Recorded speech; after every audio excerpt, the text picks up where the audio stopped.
Good morning students. आप सभी बच्चों को सुबह का नमस्कार। और आज बायोलॉजी के क्लास 11th बायोलॉजी के एमसीक्यू क्वेश्चंस चैप्टर 1 के ही जो बाकी रह गए थे, आज उसको हम आपको बताएंगे। इसको आप लोग लर्न कर लीजिएगा, याद कर लीजिएगा। ये परीक्षा के पॉइंट ऑफ व्यू से बहुत अच्छा रहने वाला है। आप पहले जो हमने वीडियो बनाई थी उसमें भी क्लास 11th के बायोलॉजी के क्लास 11th के चैप्टर 1 के ही कुछ क्वेश्चन दिए थे। इसमें भी चैप्टर 1 के ही क्वेश्चन है जो शेष रह गए थे। आपके चैप्टर का नाम भी बता दें, सजीव जगत की विविधता। इसमें पहला क्वेश्चन दे रखा है स्टूडेंट्स, निम्नलिखित में कौन वर्गीकी समवर्ग का सही क्रम है? ये आपको बताना है। ये ऑप्शन दिया है जाति, गण, संघ, जगत। दूसरा दिया है वंश, जाति, गण, जगत। और तीसरा दिया है जाति, वंश, गण, संघ। तो यहाँ पर इसका आंसर लगाएंगे सी ऑप्शन के साथ, जो कि हो जाएगा जाति, वंश, गण, संघ। ये सी ऑप्शन इसका क्या हो जाएगा स्टूडेंट्स? सही हो जाएगा। सी ऑप्शन लगाएंगे सही की तरफ।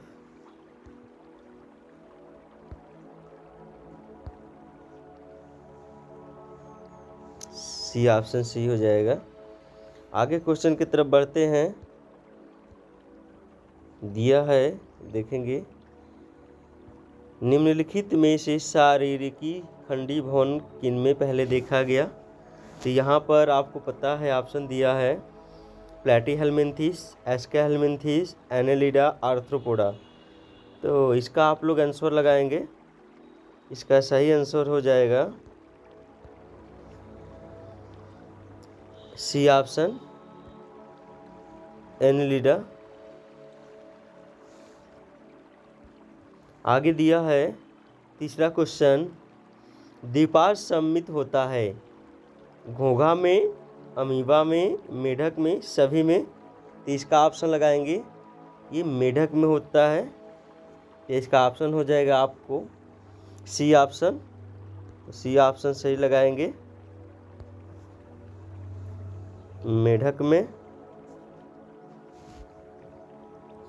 यहाँ बी ऑप्शन इसलिए नहीं होगा कि उसका सम्मित नहीं होता है, क्योंकि अमीबा हमेशा आकृति बदलता रहता है, इस कारण नहीं हो पाएगा, सभी भी नहीं हो पाएगा। अगले क्वेश्चन की तरफ बढ़ते हैं। लिनियस ने अपना वर्गीकरण कब प्रतिपादित किया था? लिनियस ने अपना वर्गीकरण कब प्रतिपादित किया था? तो इसका राइट आंसर लगाएंगे चौथे क्वेश्चन का।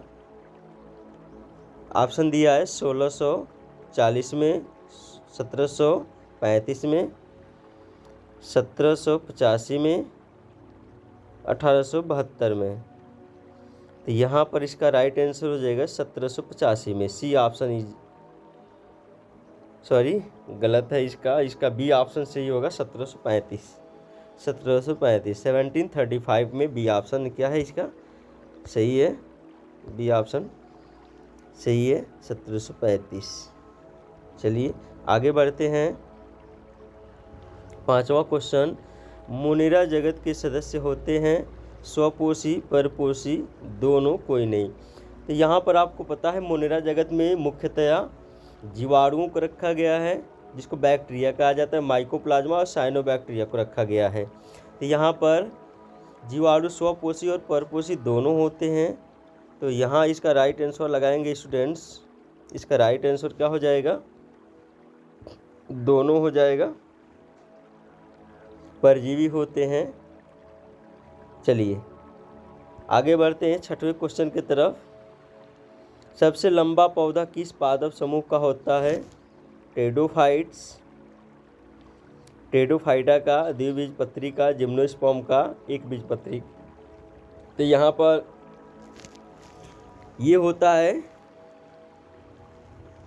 जिम्नोस्पर्म का होता है, जिसको कहा जाता है जिम्नोस्पर्म का होता है स्टूडेंट्स।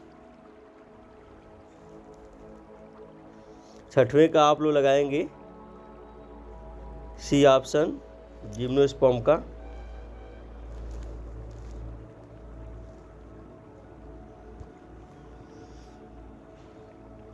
इस तरह आप लोग छठवें क्वेश्चन का भी आंसर लगा लिए। सातवें क्वेश्चन पर आएंगे।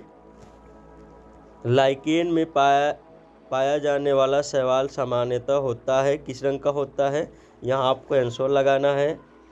तो यहाँ पर आपको पता है लाइकेन में नीले हरे शैवाल में नीले हरे रंग का होता है, तो भूरा रंग का नहीं होगा, हरा रंग का नहीं होता, नीला हरा रंग का होता है, लाल रंग का भी नहीं होता है। तो यहाँ इसका कौन सा ऑप्शन सी हो जाए, सातवां का सी ऑप्शन सी हो जाएगा। तो यहाँ पर ऑप्शन लगाएंगे सी, नीला हरा। आठवें क्वेश्चन की तरफ बढ़ते हैं।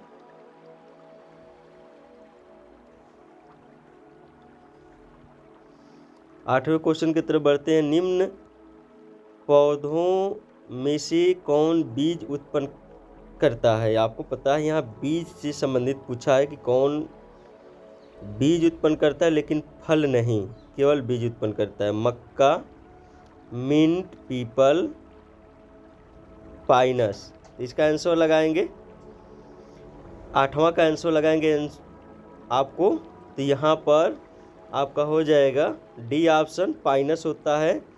ये लगभग जिम्नोस्पर्मिक प्लांट होता है जिसको अनावृत बीजी कहते हैं। तो यह इसका राइट आंसर हो जाएगा स्टूडेंट्स डी ऑप्शन।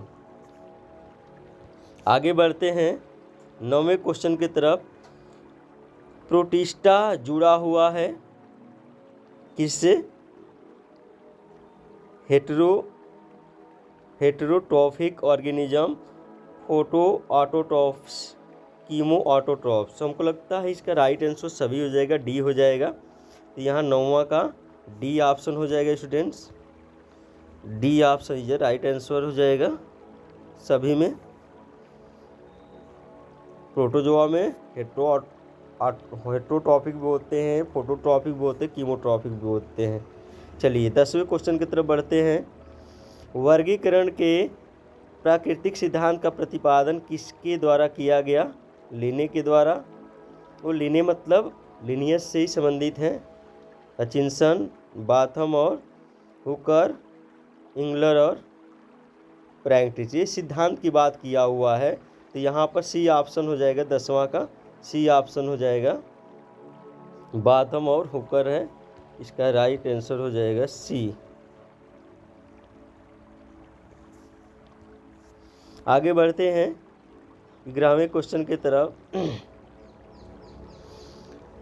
शैवाल में पोषण की विधि है heterotrophic, chemo autotrophic, saprophytic, photo autotrophic. तो यहाँ पर 11वें क्वेश्चन का आंसर लगाएंगे, डी हो जाएगा। फोटो ऑटोट्रॉफिक होते हैं शैवाल, आपको पता है स्वपोषी होते हैं, फोटोसिंथेटिक होते हैं। चलिए 12 नंबर का क्वेश्चन देखेंगे। भारत का बुल फ्रॉन है, यहाँ पर मेढक की बात किया जा रहा है। बुल फ्रॉन का मतलब मेढक की। भारत का मेढक कौन है, तो यहाँ पर हो जाएगा राना टिग्रिना।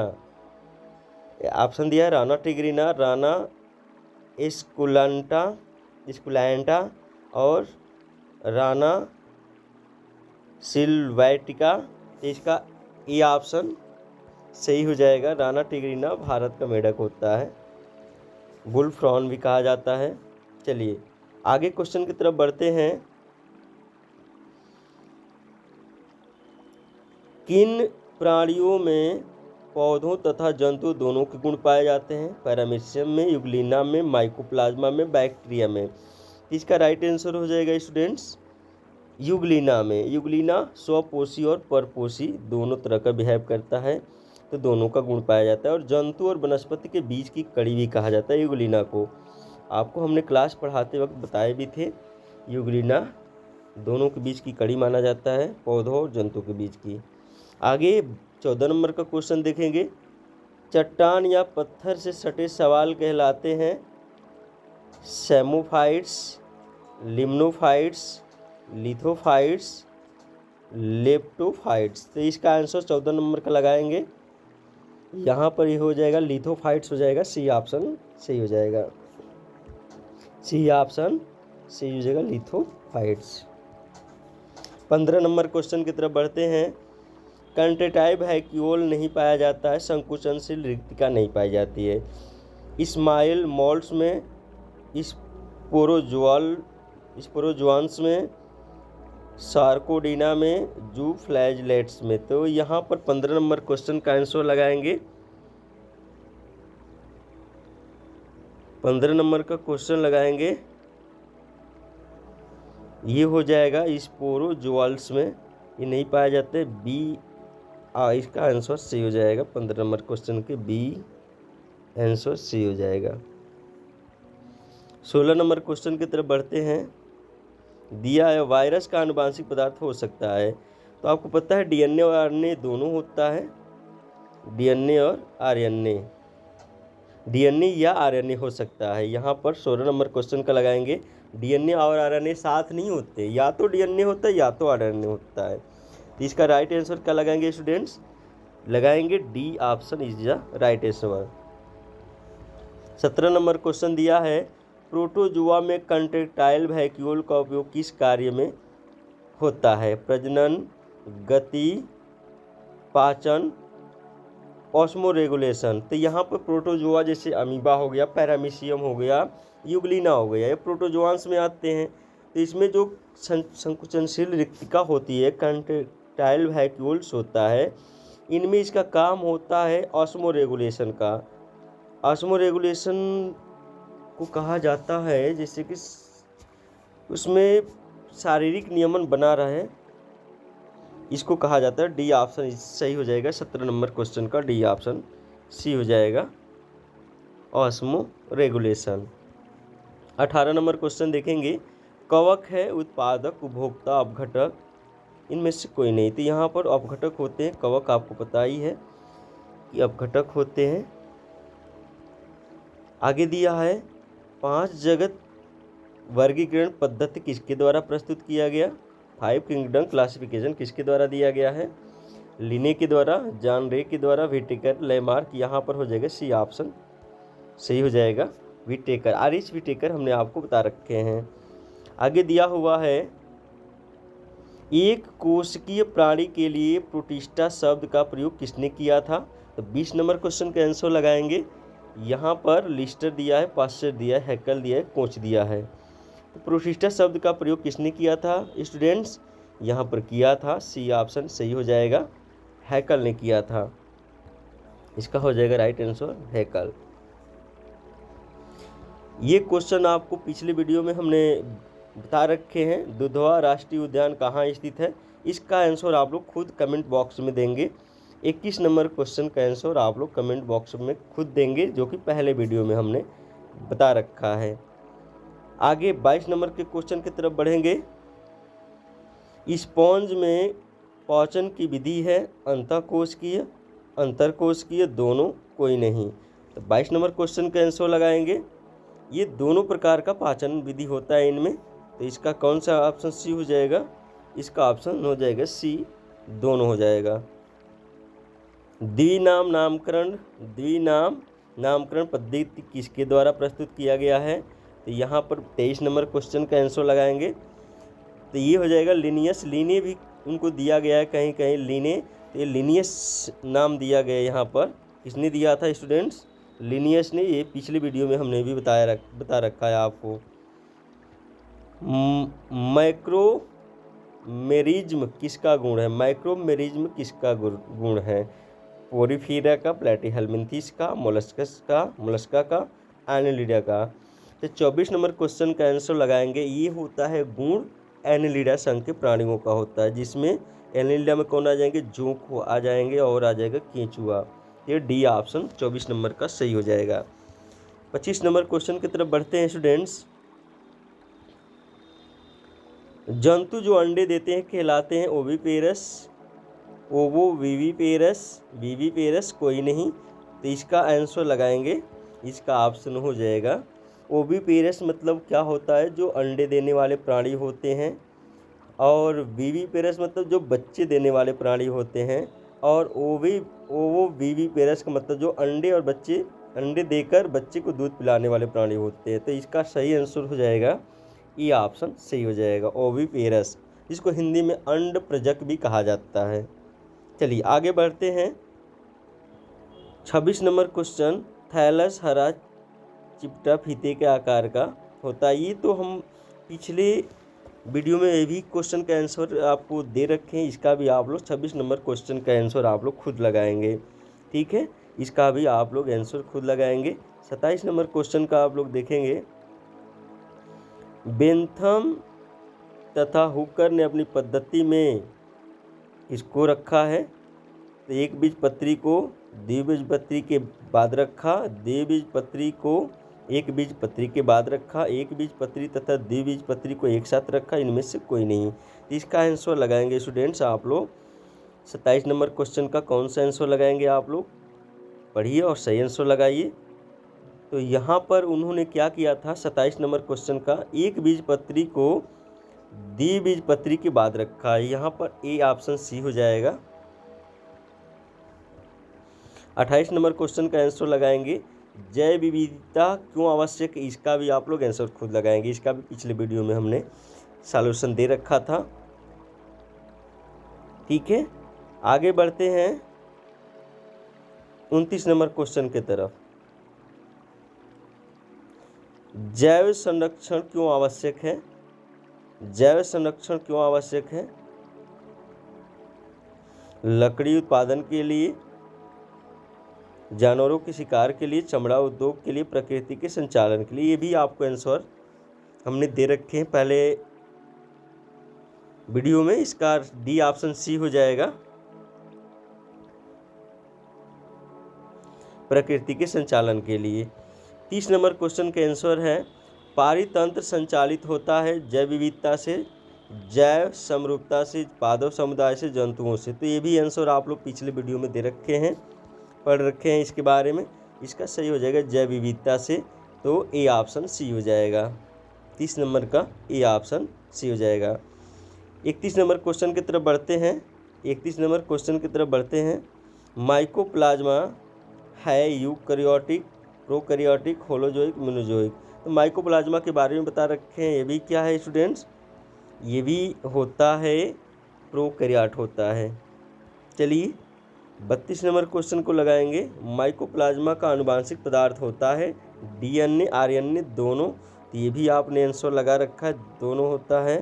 तो इसका सी ऑप्शन सी हो जाएगा। 32 नंबर का C option is the right answer.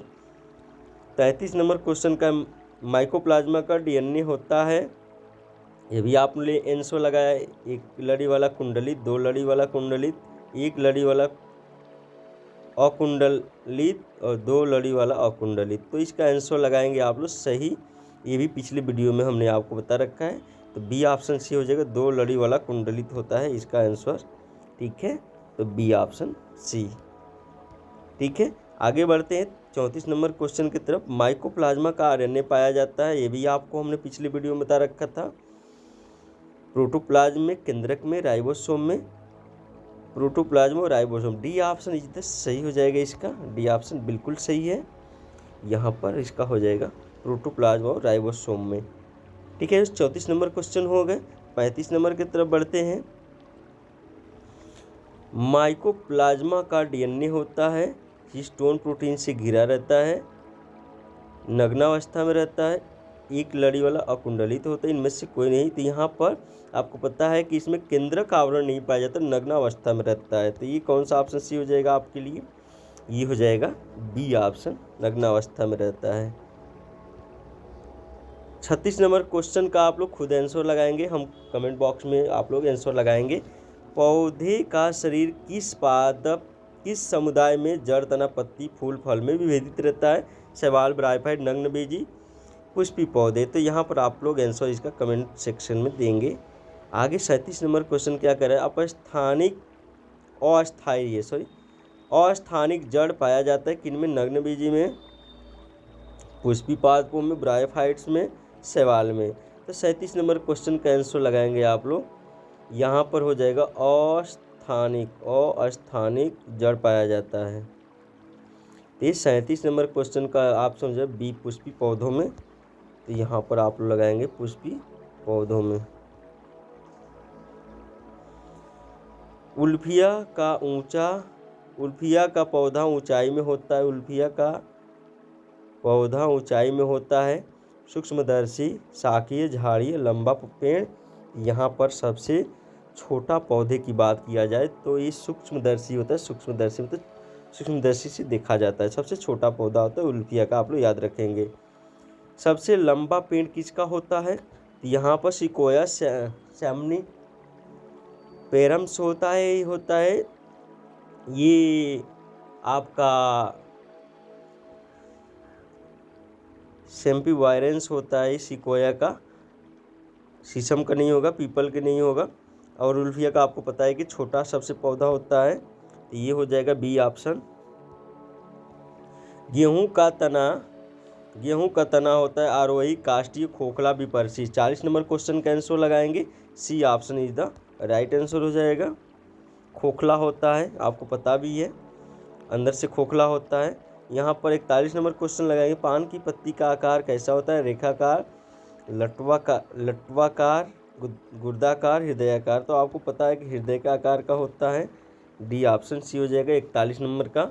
और 42 नंबर क्वेश्चन का आंसर लगाएंगे, बीज बड़े और वजनी होते हैं, वेल के, कनेर के, बेर के, घास के। तो इसका आपको पता है स्टूडेंट कि कनेर इसका राइट आंसर हो जाएगा। कनेर के बड़े बीज होते हैं बाकी सभी की अपेक्षा।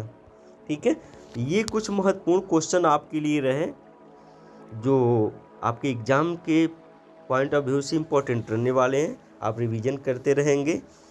जो आपके पास टाइम 11th वाले बच्चों का भी छुट्टी चल रहा है क्योंकि यूपी बोर्ड का एग्ज़ाम्स है, इसके कारण आप लोग रिवीजन करते रहिए। परीक्षा के दृष्टिकोण से बहुत इंपॉर्टेंट रहने वाले सारे क्वेश्चन। अगले वीडियो में दूसरे चैप्टर के कुछ MCQ क्वेश्चन के साथ मिलेंगे, जिसका नाम है, चैप्टर का नाम है सजीव जगत का वर्गीकरण।